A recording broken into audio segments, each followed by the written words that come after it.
Alors l'île que je connais le mieux, c'est la Corse, parce que j'ai rédigé il y a plusieurs années une thèse sur identité, territoire et projet politique pour la Corse. Ouais. Et depuis 2 ans, je m'intéresse et je découvre le Vanuatu dans le cadre d'une formation délocalisée qui nourrit mes recherches du coup.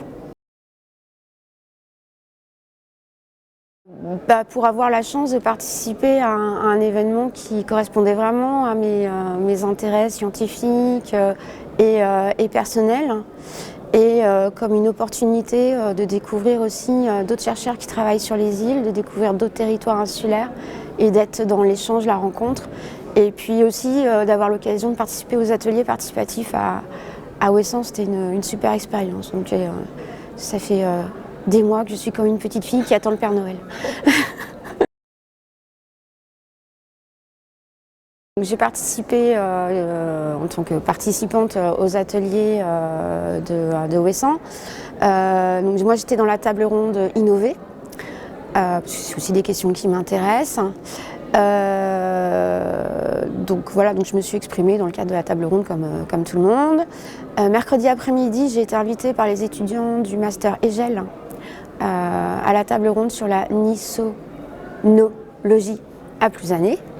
En tant que sociologue ayant travaillé sur la Corse et ayant plutôt une approche nisonologue justement à partir de l'ILT, de l'expérience, du vécu des habitants.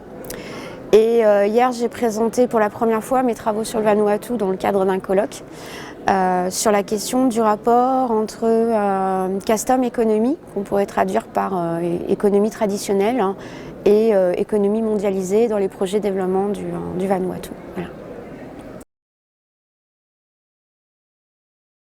Je vais commencer par le plus récent. J'étais tout à l'heure à la communication de Christian Gazarian et il avait invité des habitantes, des gens de Rapa, des femmes, Martha et ses nièces, qui ont pris la parole, qui se sont exprimées et qui ont conclu la communication par des chants. Donc gros moment d'émotion. Et ensuite, mes discussions avec les différents chercheurs que je cite dans mes travaux. Donc c'est vraiment des moments ponctuels, tous les gens avec qui j'ai pu discuter. L'introduction de Louis Brigand aussi, sa mise en perspective avec le colloque d'il y a 30 ans, et puis les petites pensées notamment pour Joël de Bonnemaison. Voilà, c'est mes petits événements marquants à moi. Un changement peut-être entre ce que je connais, mais surtout ce que j'ai entendu pendant la semaine, c'est la co-construction, la participation citoyenne. Pas forcément évident pour toutes, parce qu'on sait qu'il y en a qui sont quand même clairement en danger avec le réchauffement climatique.